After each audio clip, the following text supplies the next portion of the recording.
on Revolution Radio, September the 4th, 2018. Are you there, Davis? I hear Hello. something. Hello.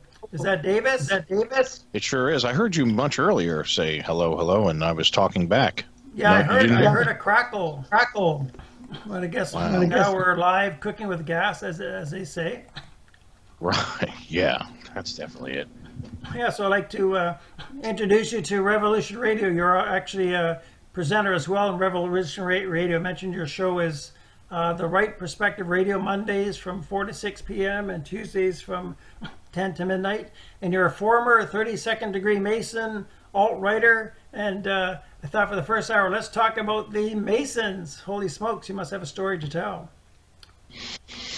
Oh, yeah, I've got some background. So just to give folks, by the way, do I sound okay? Yes. Yeah, you're just using audio, not video, but your Skype indicates that you're trying to turn on your video. I guess you can just turn off your camera. Unless you want to be on video, it's up to you. No, but that's the thing. I'm having a strange message, by the way. It says, please connect device for my interface here. Okay, doesn't matter. I'll go ahead and proceed, and then perhaps upon playing another clip from online or something, I'll go ahead and restart things. But all right, that being said, so let's set things up for the 2 hours. Of course, for the first hour, by the way, I would love to discuss the background in Masonry, potential, I don't know what else to call it, like I guess people call it gang stalking, but not like death threats or anything. It's nothing so dramatic as that, but a lot of troubles in my life came about immediately after rescinding my vow with Masonry. So we'll get into that for the first, let's say, like 50 minutes. Okay. And then a little bit at the end, I wanted to play something for you. I'm not certain you heard it, but I know you're going to love to hear it.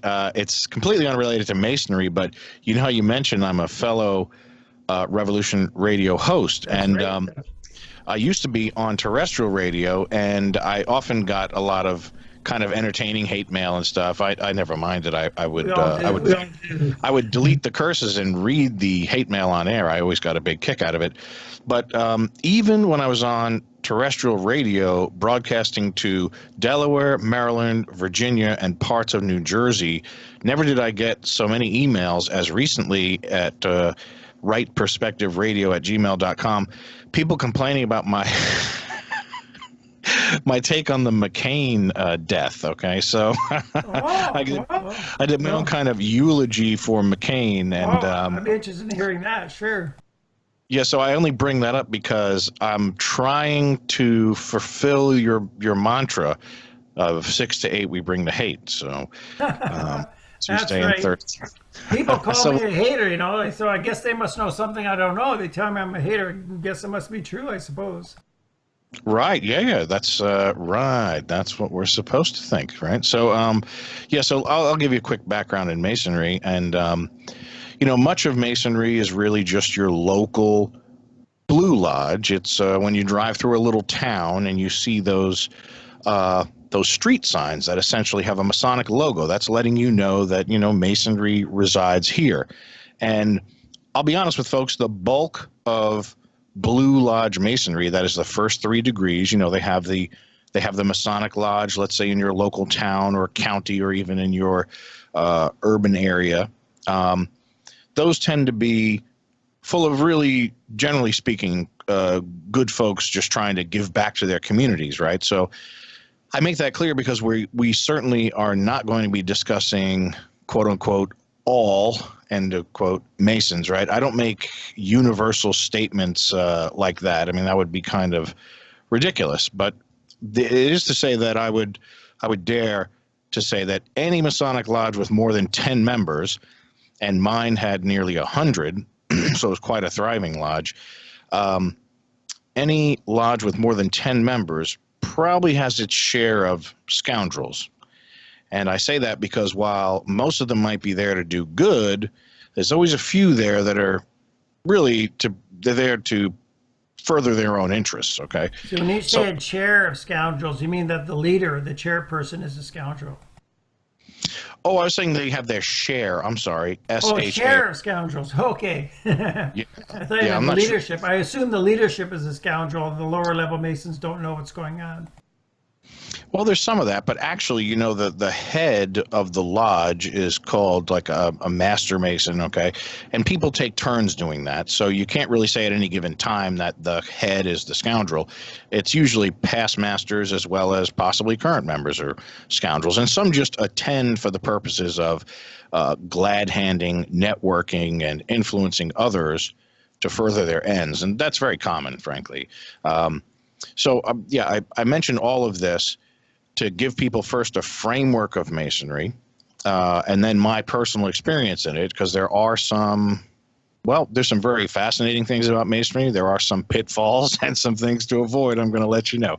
So let's give the background that I know about.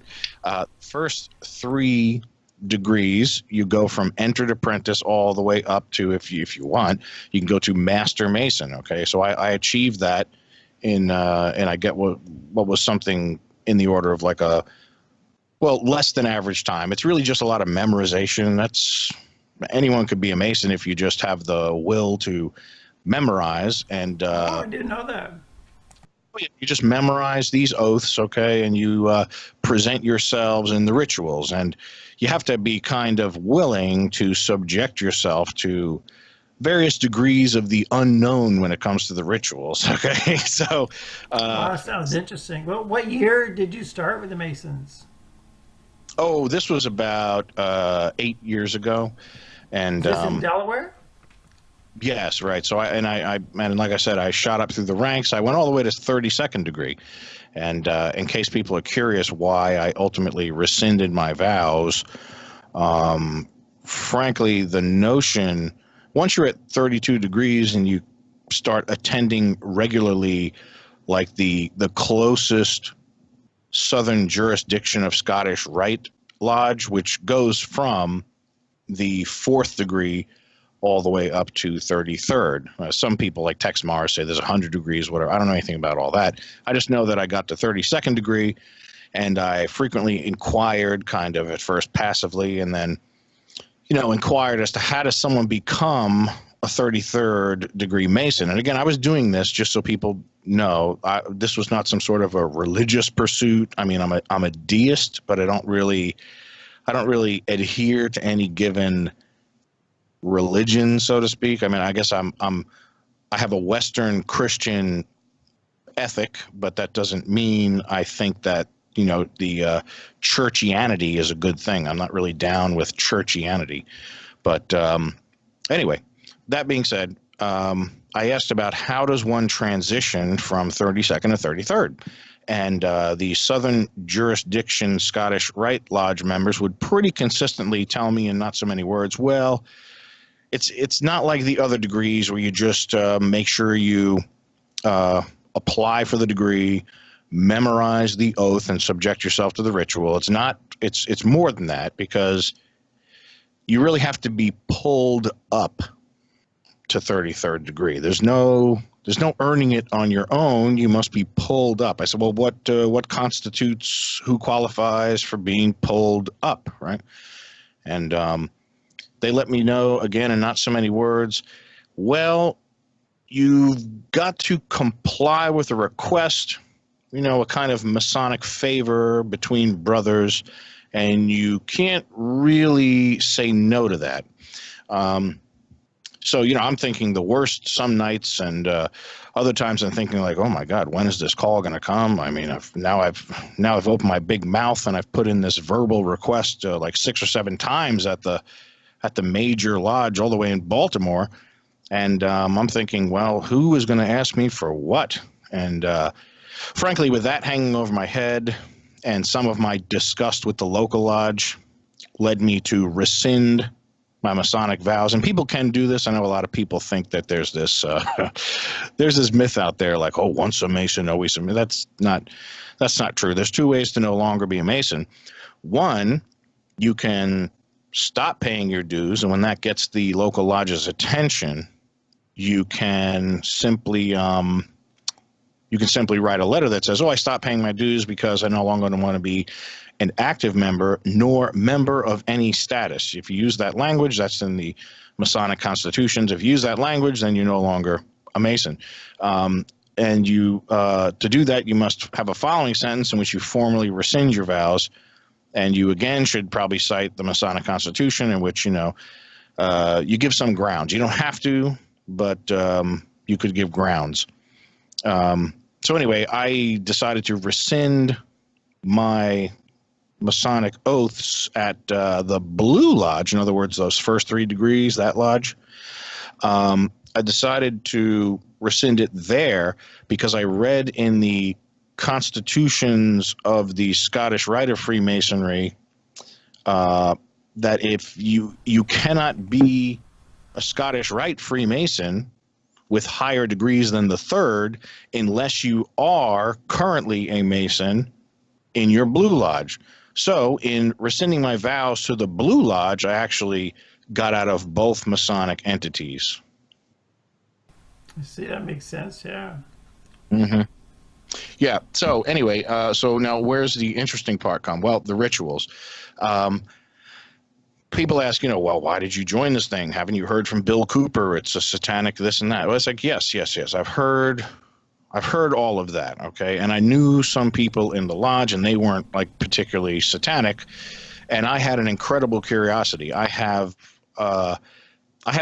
Masonic books, not just like, the Manly P. Hall reprints from Barnes and Nobles. I have authentic Masonic leather-bound books with hand gold etching that go all the way back to the 1800s. I have books like that I would scour and find. I would read it entirely, take pictures of the pages, and make notes. Like, I wanted to know what this was all about because it hasn't. I understand the curiosity. I've had it too. Like, I've never joined the Masons, but I've had that curiosity. I can understand it. But yeah, I studied quite a bit about the Masons too. I've heard all the dark stories. But I had a roommate who was a Mason, and he would tell me stories. The Masonic Lodge is less than 10 blocks from where I live, and he would come back to these meetings really inspired. He'd say, oh, we had a great visitor in town. I'd love to tell you all about it, but then we'd have to kill you, Brian. He would joke about this. So he wouldn't tell me what they talked about, but he really was so inspired by these meetings, so I was curious as well. I can understand that. But yeah, I've read all the dark stuff about it and all the YouTube videos about the Masons as well.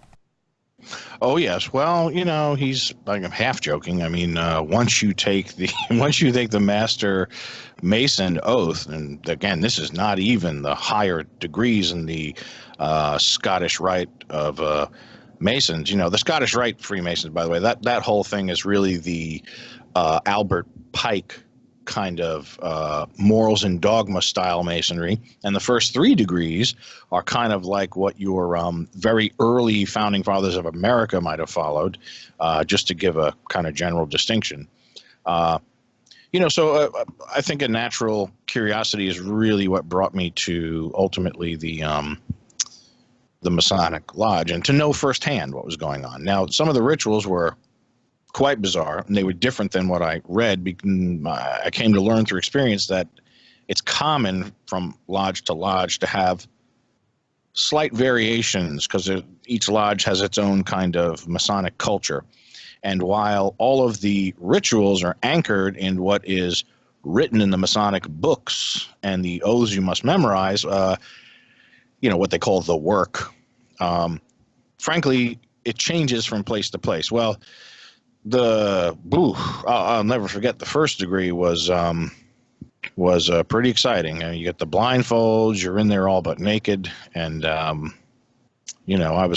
felt like running out of there screaming "no homo." So that was pretty strange. I don't know what that was about, but I figured, well, I'll go ahead. I've got nothing to be embarrassed about. So I went and did it. Only to learn that they were actually inducting 3 other guys that same night, and then you get to watch the same humiliation after you're done. Anyway, so it is. Can you tell us more about the humiliation or what they did? I mean, the audience is probably wondering. I'm wondering.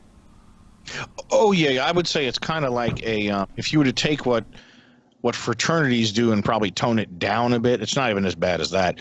I'm saying like they would they put the noose around the neck and hang it off a specific shoulder, and they blindfold you, and then they strip you down of your clothes. Because, of course, you must learn to do the Masonic knock at the door. You must learn to say the password. You must learn when upon entering to do the specified grip. And meanwhile, you're in the door, and they've stripped you down. So, again, you're naked except for this blindfold, the noose, and a type of like a wraparound, like a half a bed sheet kind of wrapped around your shoulders, hanging down. And you enter. They read out some drama. Some people read in loud voices, make it, I guess, what was supposed to be the dramatic way back in early Masonry they would do it. Very theatrical. And then you proceed to read your oath in front of everyone. And, of course, if you make any major mistakes, you've got to, well, at least in this lodge, they were pretty particular about their oaths. If you made any major mistakes, you'd have to reapply and do it over again. So needless to say, I memorized what I had to. But, yeah, so you've got to kneel at the altar. Yes, a Masonic lodge has an altar.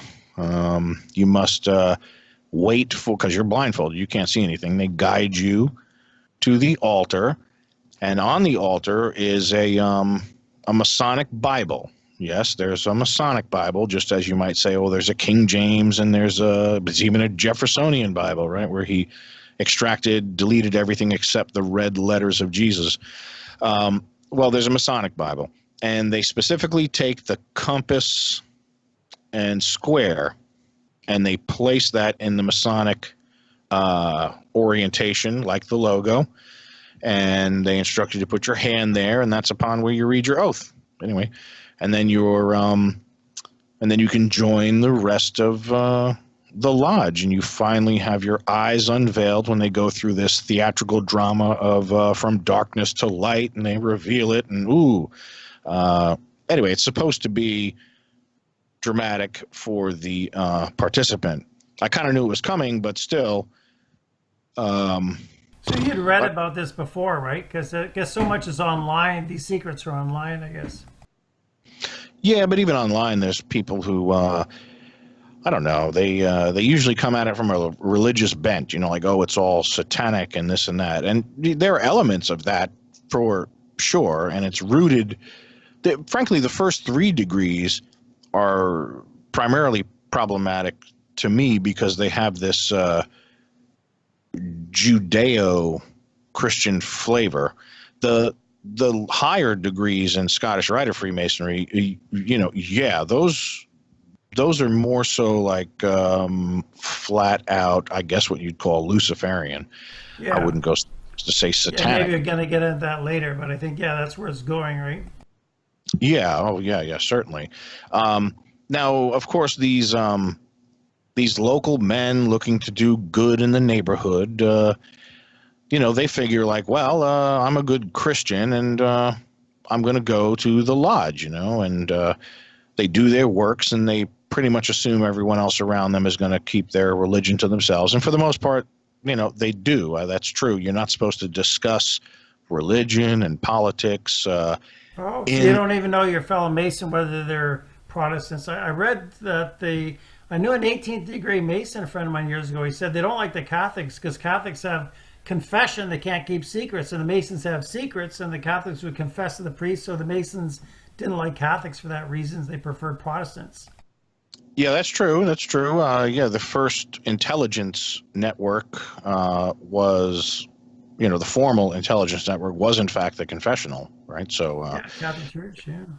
Yeah, the church was collecting dirt and using that in sophisticated ways very, very early on in the church's history.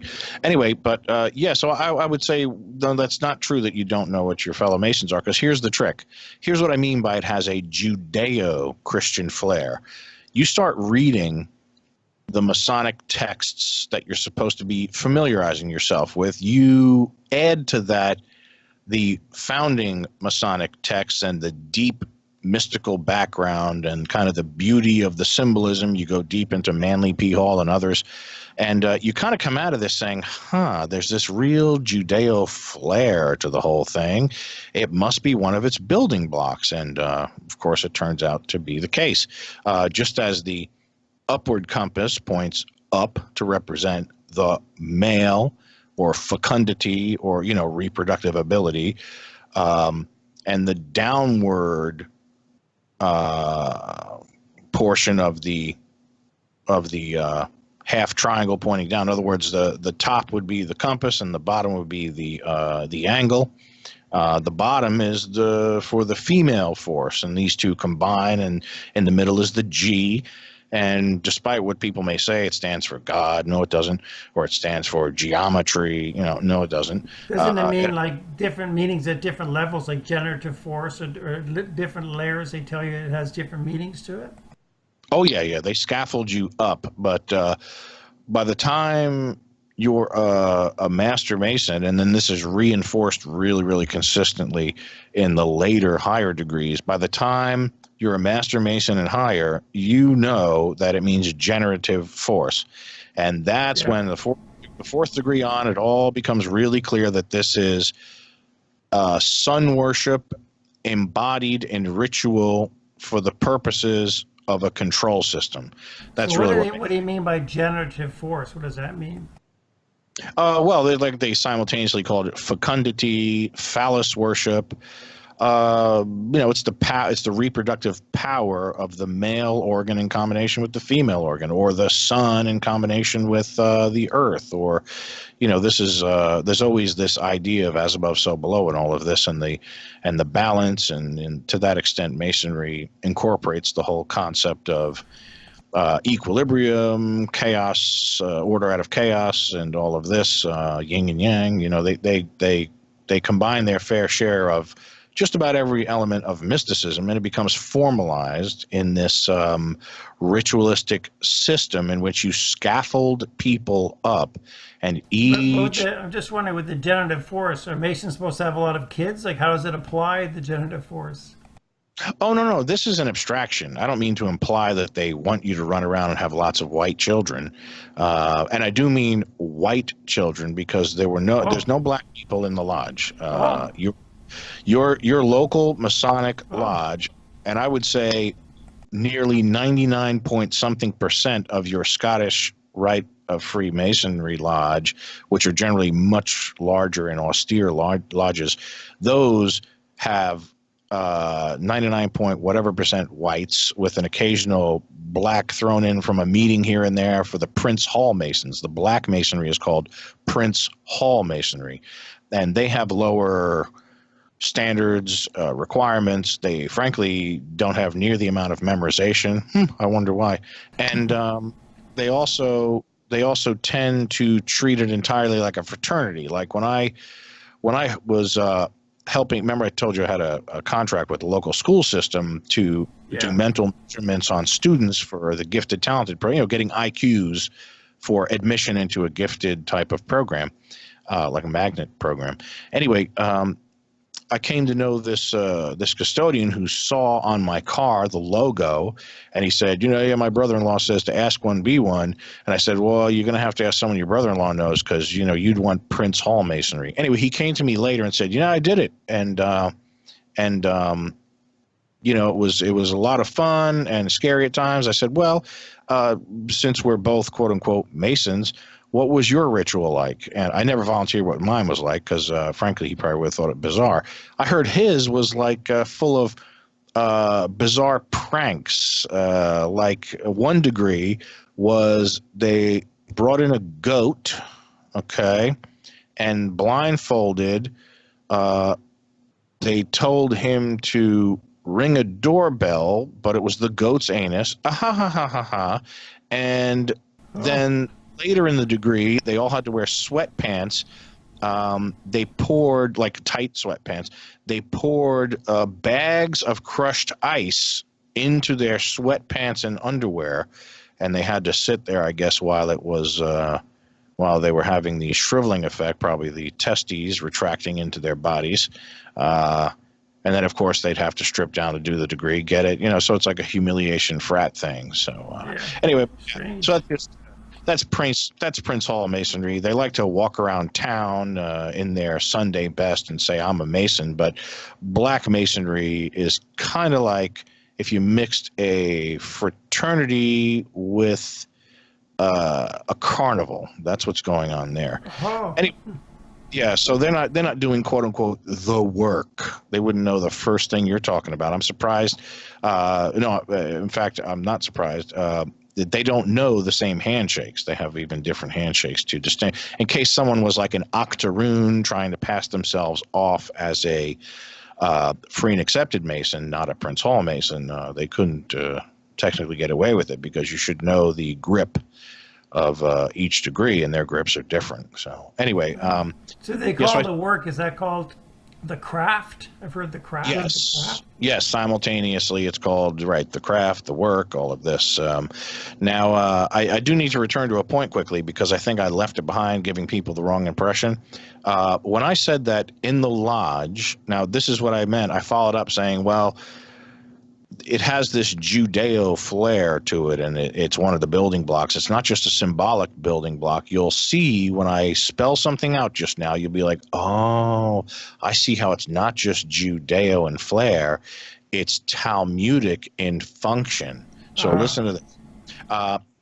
When you are in the lodge, in other words, the checkerboard lodge with the altar and the seats on the side, and you know you've got the master mason sitting below the G between the two pillars, and he's there orating, and the degree work and all of this is going on, bringing meetings to order, all of this. You're not supposed to discuss two things in the lodge. Now, notice my words here. Again, you got to think like a lawyer.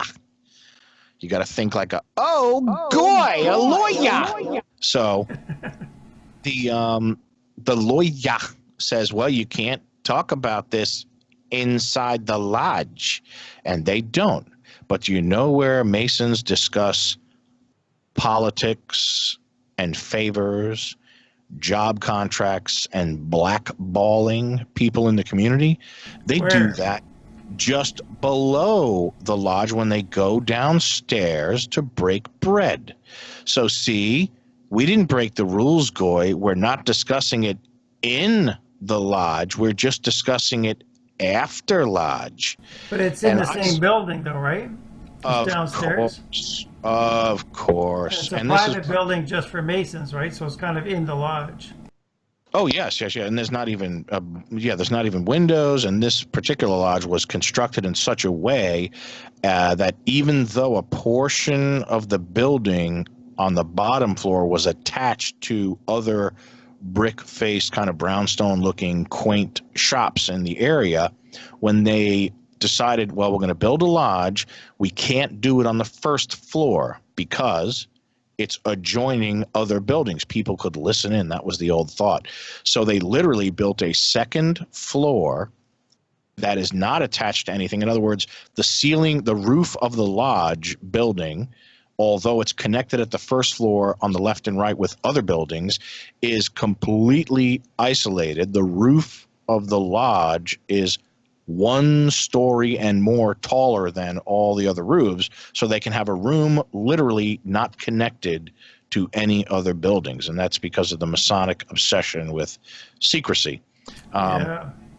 So downstairs, I got an eyeful over and over and over again of how these characters would operate. For the most part, I guarantee they probably wake up in the morning and think they're kind of doing, I guess they're doing what they think is right. But, you know, people act in their self-interest. I don't care if you call yourself an enlightened Mason or not. You're going to act in your self-interest. And that means, generally speaking, in a zero-sum economy like we have, that means someone else is going to lose because you're fixing to win. And that happens over and over again in Masonry. So don't ever let these people tell you, like, oh, we're not a secret society. We're a society with secrets. No. That's what my roommate told me, exactly that. No, that's bullshit. There's plenty of secrets. Oh, yeah. Believe you me. And they don't like one of them is that little trick, the Judeo-Talmudic phrasing of, oh no, we don't discuss those things in the lodge. And see, they tell people that, and people believe them, and they think like, oh, see, they're not conspiring. That's all these conspiracy kooks looking for a conspiracy at the church picnic. Well, right, but they're hedging. They're not conspiring in the lodge. Okay, they're doing it downstairs 5 minutes after the lodge is out of session. Okay, so if you call that honest, I guess you've got a different definition of honest than I do. Yeah, you wonder why they bother even doing it that way when they just do it in the lodge. Right. Yes. Well, you would think, but actually that serves a function too, because frankly, just like in a high school cafeteria, let's say, cliques tend to self-organize. Humans have these self-organizing principles based on in-group preference and all of this, right? Or transactional relationships, what this person across from me could do for me, and all of this.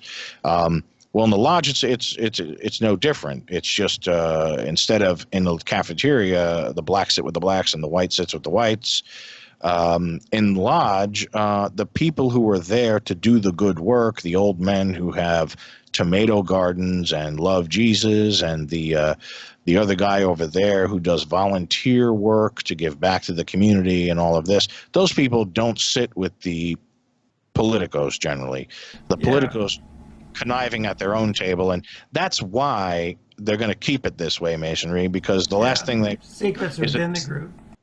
Yeah, they don't want a discussion of these things in open session, because there are, in fact, despite what people may think, there are secret minutes taken for every lodge meeting.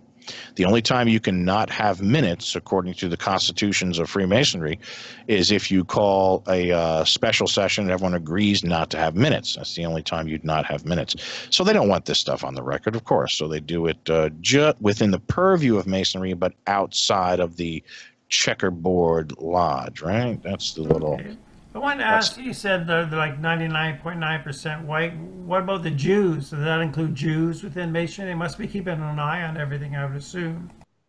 Oh, I was saying that in quotes. Yeah. What I mean by let's just separate self-identifying whites from blacks. What I mean is the Blue Lodge with the first 3 degrees in your local area, those do not admit black people, because at the local level, black people have their own lodge called Prince Hall Masonry.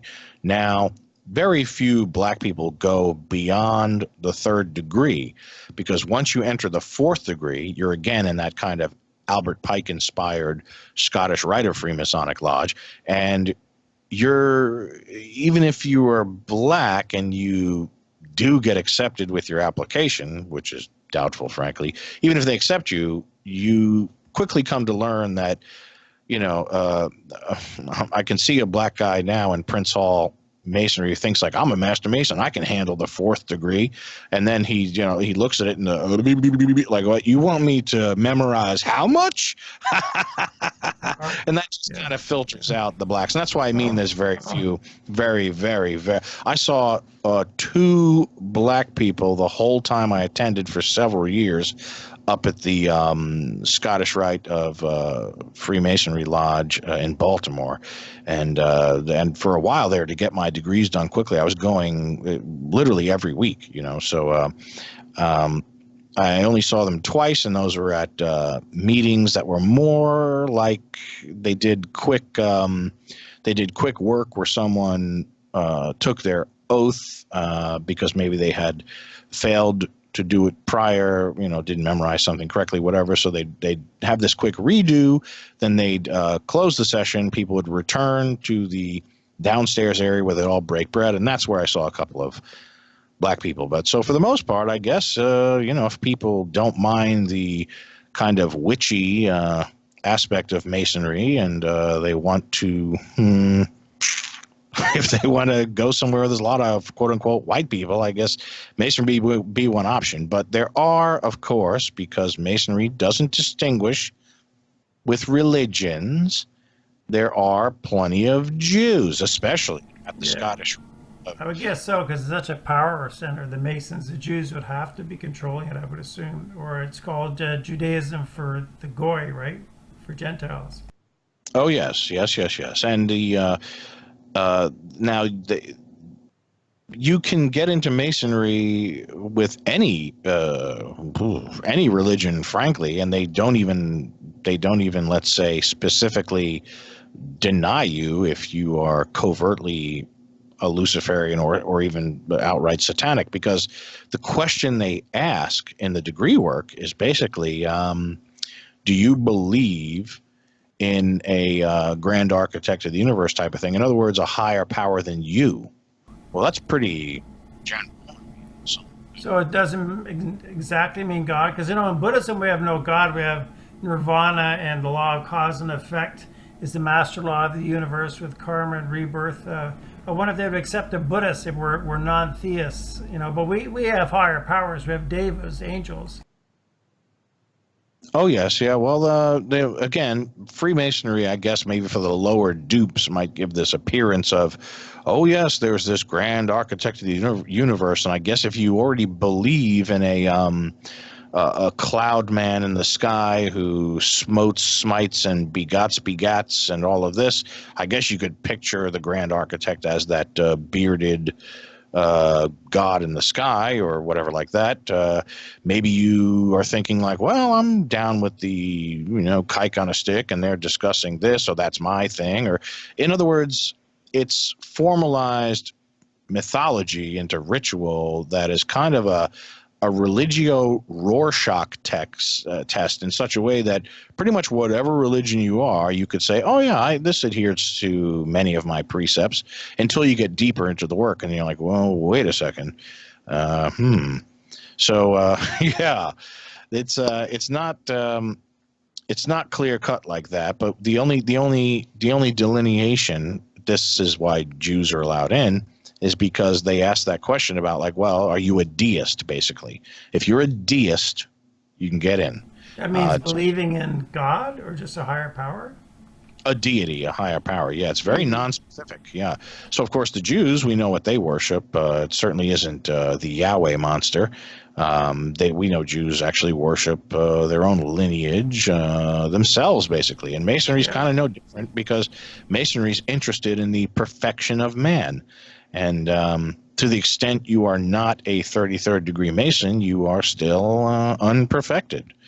So kind of all along the way, they, again, scaffold up the promises, and they ratchet down the belief system as you get higher and higher in the degrees, until ultimately you're in a position where you know the truth, quote unquote, at the 32nd degree, that Lucifer did the world a favor.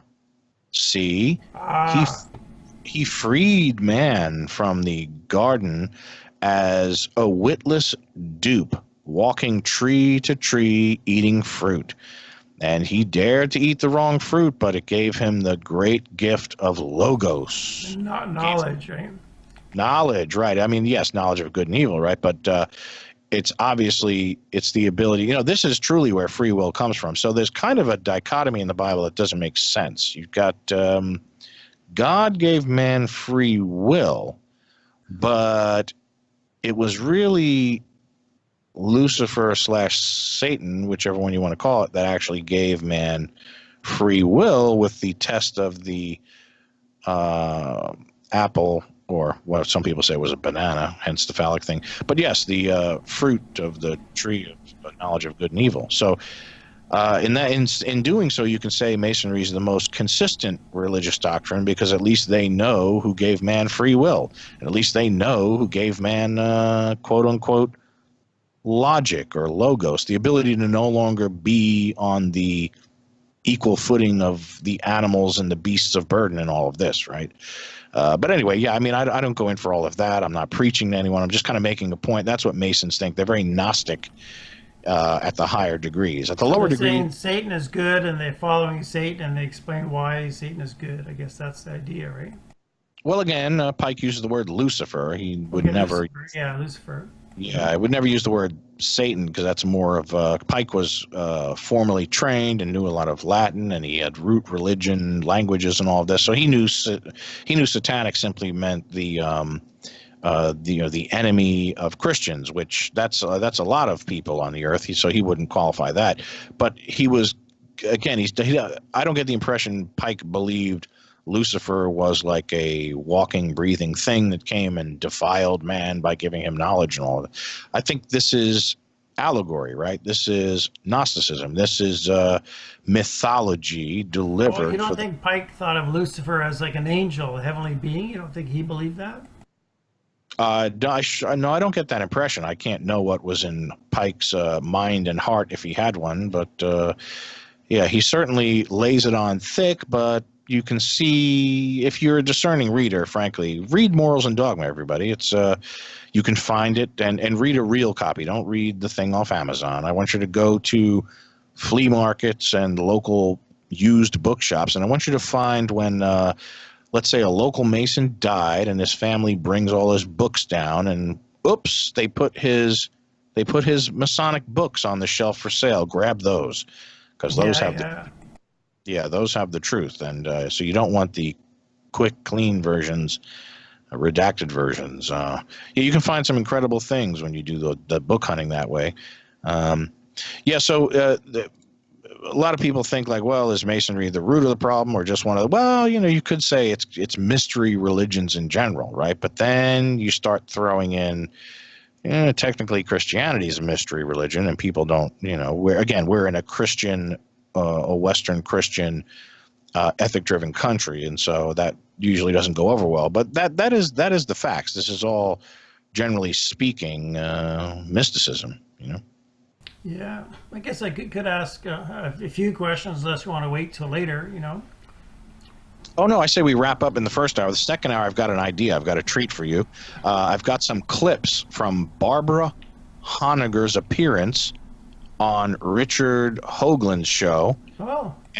Because Barbara Honegger, as you know, she can be brilliant, when it comes to 9/11, and she's done incredibly great work when it comes to. I don't know her. I know a few other 9/11 personalities. Yeah, so that'd be good. Yeah, and she, despite my now compliment of her, I'm convinced when it comes to her hatred of Trump, she's become so blind as to, she kind of sounds like a stupid person. So we'll play some of those clips and see what you think, and that'll be our kind of grist for the mill of discussion, if that works for you. That's good, yeah. I guess my question about the Masons, I know in the Warren Commission investigating the Kennedy assassination, I think all of them were 33rd degree Masons, so they have a reputation of being involved in really bad, murderous things, and I know you didn't want to take the oath to the 33rd degree Mason. They might ask you to get involved with a murder or cover up or something like that. Like they have this dark reputation. I think that's true. Like I know about the Warren Commission, for instance, that's true, isn't it? Yeah. So now a Warren Commission, and again, I wasn't inside the smoke-filled secret meetings and don't know anyone who was.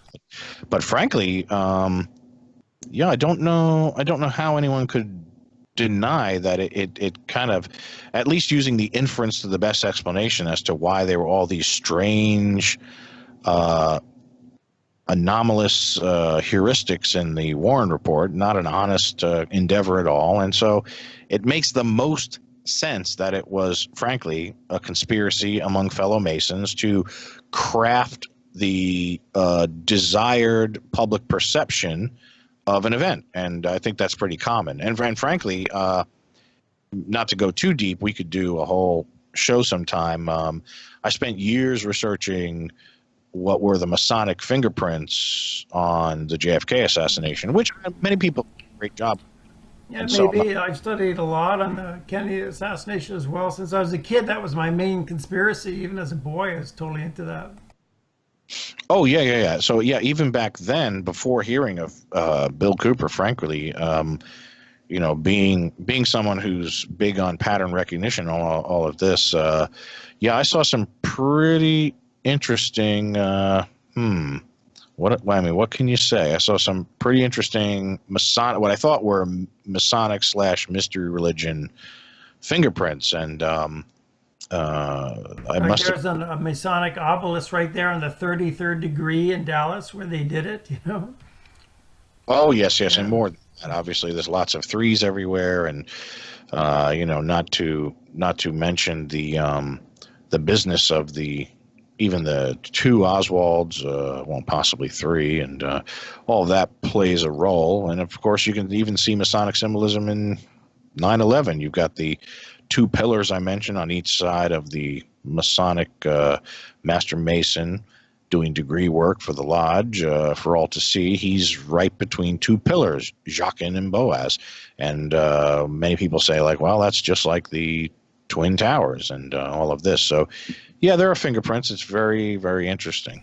Yeah, so they've done some really nasty deeds. So I guess some people in the audience are probably wondering, well, why did you go in the Masons so far to the 32 degree if you knew how bad they were? The audience, there's some might be wondering, did you really leave the Masons? Or are you still secretly with them? How would you respond to the audience if people are wondering about that? Oh, yeah. Well, for what it's worth, I have a document from them that confirmed no longer a Mason, so if that helps. But no, I don't really care about proving anything to people. Who cares? They can Yeah. say what they want. Frankly, I'd be suspicious and am suspicious of most people who, like claim to be ex-Masons and all this. But frankly, maybe I gave too much away, but I've never heard one of these, 99th degree witches who became a 1,000-degree Mason. And they say, well, now I'm an ex-Mason. I've never heard a single one of them ever recount how they're supposed to do it. Go ahead and find it, folks. You can Gmail me at davislurman@gmail.com if you find anyone else out there who ever said this business of how to rescind your vows. None of them ever say, like, well, you got to do this step and you got to cite the Constitution, you got to specifically rescind your oath, and I've never heard anyone say that. So So you anyway. have to keep secrets. Once you leave, you have to maintain the secrets that you had when you were in the Masons. No, that's yeah, to the contrary, that's not true at all. Okay. uh, But you said yeah. you're being targeted, right? But not a really harsh targeting. But do you feel that you've been targeted since you left? What have they done to you? Oh, dude, it's crazy. Again, it's really Byzantine, and frankly, to the extent that it's a local matter, it can probably seem low stakes and boring for people. But it was really tragic. As soon as I rescinded my oath, and I was already asking the wrong questions at the lodge before rescinding my oath. That was a major mistake. So let me just give in brief. This will be very, very quick. And then actually we'll play that McCain rant at the very beginning of the first, I'm sorry, Okay, hour no, here. I'm interested. Yeah, you can explain that. Okay, good. So at lodge, I was curious. It was really a passing curiosity at first. But again, curiosity is kind of one of my major issues. And Yeah, me too. yeah, I just kind of can't help it. But anyway, I got really curious because I noticed that, and I had seen this in the past, and I kind of thought nothing of it. And then I noticed that a service road really close to me, like in proximity, a service road was a large portion of it was gifted to a local developer. In other words, it went from a service road that was a contiguous part of the parallel running service road to a major highway, like whatever they have, a 2-lane highway each way. That's a major highway around here. It's very rural. So when you've got a major route that has a service road and then you give a portion of it away, obviously that person has the right to do whatever they want with it. Well, what they did with it was they put up a blockade at the portion they were gifted, and a gate at the other end, which means that the service road is no longer contiguous, no longer connected, right? Yeah. And this bothered me because I thought to myself, well, now, at the time I mentioned I was on terrestrial radio. On WGMD, I once had a news report I had to read, and it was all about how Delaware was seeking to be fully compliant with the FEMA evacuation mandates, and it gave some details. And essentially, to be FEMA compliant, you must have complied with a formula. In other words, a given number of people to be estimated in a resort area, in my case, exiting on a specific number of highways. They would all become single directional exit highways in the case of an evacuation. And part of that formula is obviously going to be the service road, right? And the service road must be continuous. It must be contiguous, connected. In giving away a portion of the service road, I discovered through the coincidence of being on the radio, having to read that segment, looking into FEMA's formula, and the fact that we gifted a service road to a local fat cat developer, all of that went into a blender, and I learned that the entire resort community, the entirety of Ocean City, Maryland, and Rehoboth Beach, Delaware, is no longer in evacuation compliance because they were gifting service roads. In doing so, they put at jeopardy the restoration monies that would come from FEMA in the event of a natural disaster. Now, in other words, I'm going to spell this out plainly. In other words, all the people who think they're paying their taxes, doing what they're supposed to, and figure like, hey, if there's a terrible tsunami or a huge flood that ruins the entire beach resort community and all of the and the small city of Rehoboth and Ocean City, they figure like, well, it's like on TV, FEMA will come in and replace everything for you. Well, if you haven't met the requirements of the FEMA mandates, you don't get the funding, dummies. So we're going to lose potentially hundreds of millions of dollars because some local fat cat had to get his free service road. Well, you ask those kind of questions, and yeah, you're going to stir the hornet's nest. And in doing so, then I ran into lots of trouble, which that's another show. It's kind of boring. So those like some Masonic favors were being given to these developers, you're saying, and you were kind of interfering with that. And then some, yeah. So then I was the most recently guy. I mean, I'm the first guy who rescinded his vows in something like 50 years at the lodge. So I guess that got a little attention. Said, and they must have thought this guy. Did you feel like they treated you bad and because of that you wanted to leave? Yeah, I think they thought, oh, this guy is a potential threat against our insiderism. Look at him. He's asking the wrong questions, and he's just left. Maybe he left so he can publicize our crony insider fat catism.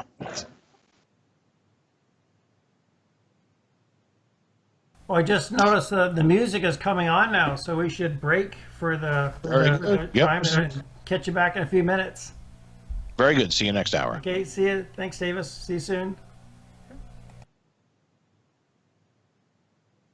Free, but would secretly be controlled by one person and his family. You could wiretap phones. You could torture foreign prisoners. You could have rigged elections. You could lie about why you go to war. You could fill your prisons with one particular racial group, and no one would complain.